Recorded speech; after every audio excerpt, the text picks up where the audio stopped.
Start. The Industrial Policy Resolution of 1948 was good so far as it went, but unfortunately, the spirit of it could not be understood or appreciated by the common man in this country. So, a new orientation of this policy was given,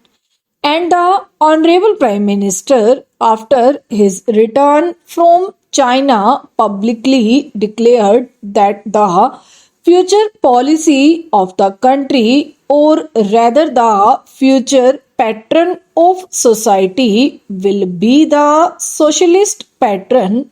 That was further emphasized by the resolution passed at the Avedi session of the Congress and later reiterated by Shri Dehbar, President of the Indian National Congress. I am very glad to say that the spirit of it has been caught by the nation today.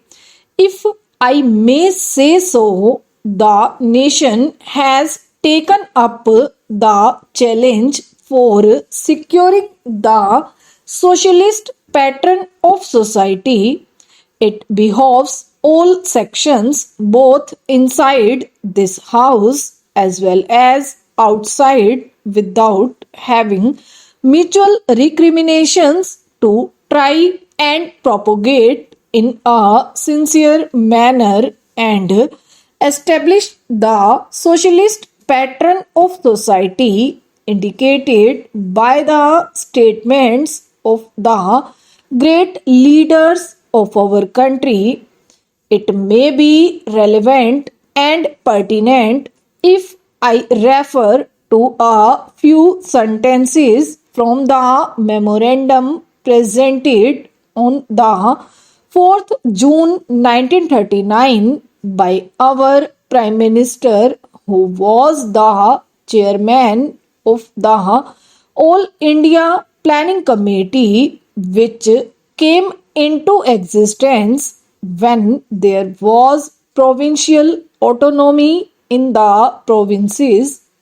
On pages 39 and 40 of that report, he stated, "It is clear that the drawing up of a comprehensive national plan becomes clearly an academic exercise with no relation to reality unless the planning authority or those to whom it is responsible are in a position to give effect to the plan.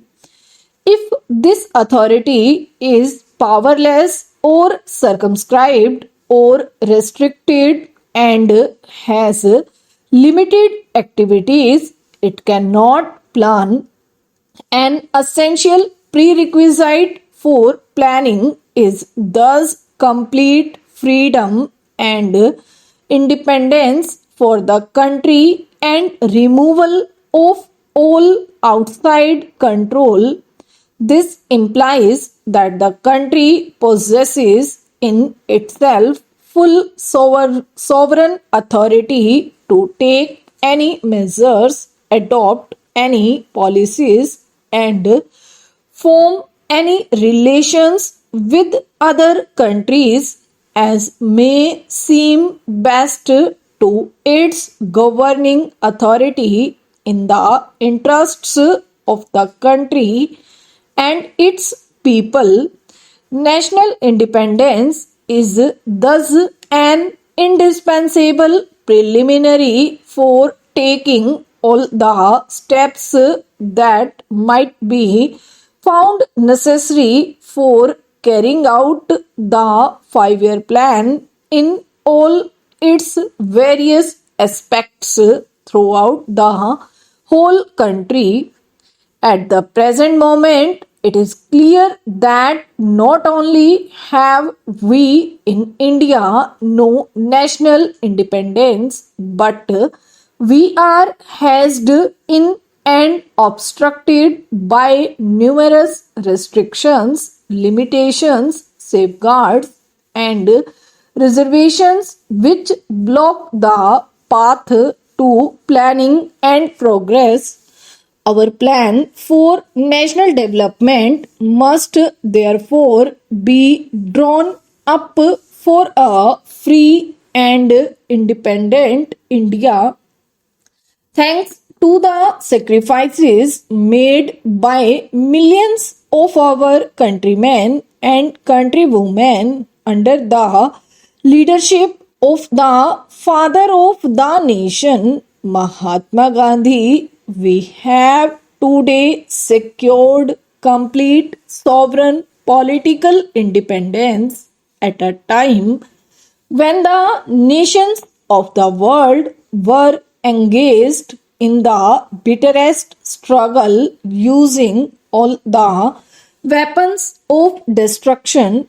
If therefore we have secured political independence during the period of a quarter of a century, it should not be difficult, especially when we are today masters in our own country, to secure a socialist pattern of society, as has already been indicated, but it requires the assistance, the propaganda, the active work of all those who are interested in this. I am sure so long as my honorable friends, the minister, the deputy minister, and the other minister who represent the commerce and industry ministry can give us an assurance that the capitalist pattern would be avoided. Some of us who believe in a cent% socialist democracy give an undertaking that certainly totalitarian policy will not be introduced in this country, because we have believed all along during the fight that we have given to the British government when we secured political independence, that we shall try to maintain democracy undiluted and a socialist democracy at that. I am absolutely certain that in this country of ours, liberty of thought, liberty of speech, and liberty of action will be guaranteed to every citizen to express his views in the manner he pleases. I therefore assure my honorable friend that so long as we do not, in the garb of a socialistic pattern, support a capitalist system, India will stand 100% for a socialist democracy. Now, luckily for us, the fundamental rights of the Constitution have declared that a